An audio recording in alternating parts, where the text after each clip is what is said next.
Good afternoon. This is the video for multiple handline pump operations. This video is going to have two main objectives. First, the video will give some background information about the situations in which this method of pumping will be necessary. And second, the video will serve as the introduction to PADO skill number 16.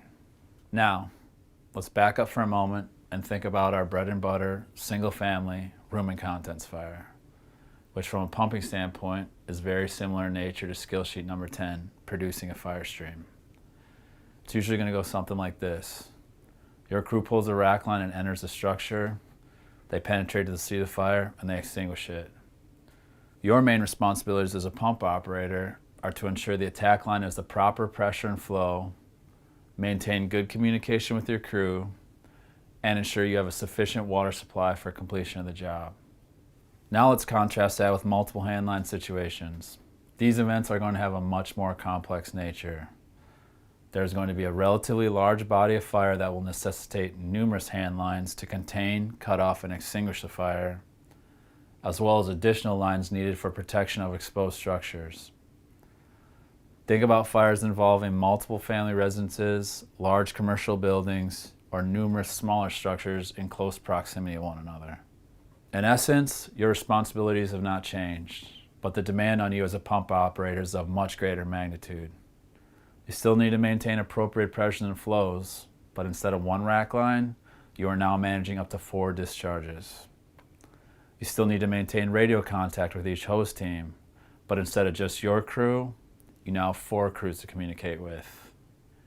You still need to establish and sustain a sufficient water supply, but instead of 150 gallons per minute, the needed flow can be upwards of 1,000 gallons per minute.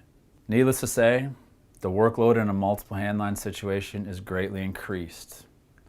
Increased workloads lead to stress, and stress for an unprepared firefighter will lead to unnecessary mistakes and poor performance. In order to combat these mistakes and poor performance, a systematic method for multiple handline pump operations has been created. The method will allow us to establish and maintain proper flows. The method will allow us to obtain and record necessary information that will facilitate needed communication. And the method will give us the ability to assess the quality of our water supply at any given point in the operation. All right, now let's go through this step by step. Once it has been determined that you have a working fire and you are going to be using your apparatus for its pumping capabilities, you must always ensure that you are in pump gear from the outset. Next, we have to record static pressure of our incoming supply. This information can be obtained in one of 2 ways. First, you can get it from your master intake gauge if you are not currently flowing water, or second, you can get it from the manifold pressure gauge prior to opening the 5-inch intake if you are already flowing water from your onboard supply. What's my pressure on the manifold? It's 55. 55 psi. Once we have this number, we are going to record it on our master intake gauge. In a multiple handline situation, we are going to overpump, which is another way of saying we're going to create a higher pressure on the master discharge gauge and gate down our individual discharge valves to obtain the necessary pressure. Once we have obtained this higher pressure, we mark it on the master discharge gauge. Once we have the truck and pump gear, we've recorded our static intake pressure, and we throttle out the master discharge. We are now ready for our individual discharge preparation. When someone is getting ready to stretch a line from your engine, you need a couple pieces of information from them. First, you need to know who they are, and second, you need to know if they're going to be operating in an ideal H atmosphere. Hey, I'm going to need your rack line. Who are you? I'm with engine 1. Are you going in IDLH? We're going inside, yeah. Inside. This information needs to be recorded on or near the individual discharge.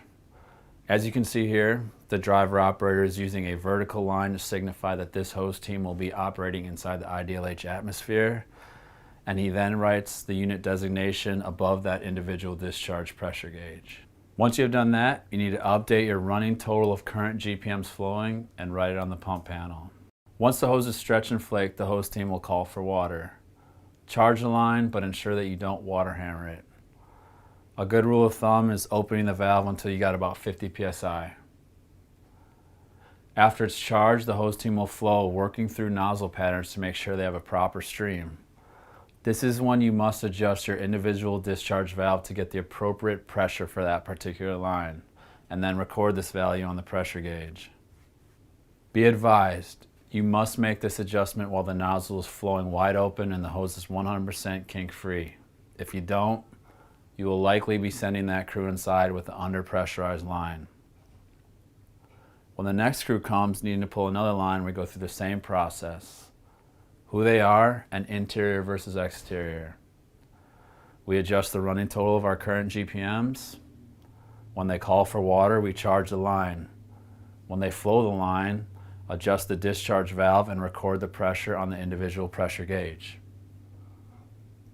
And for each subsequent line, we go through the same process. Now you have a situation where you are flowing multiple lines to multiple crews, but you have set up your pump panel in such a way that any needed information is easily accessible because of your systematic and organized methods. Now everything is going according to plan, and all of a sudden, Division Bravo contacts you on the radio and wants to know if you can provide flow for a ram.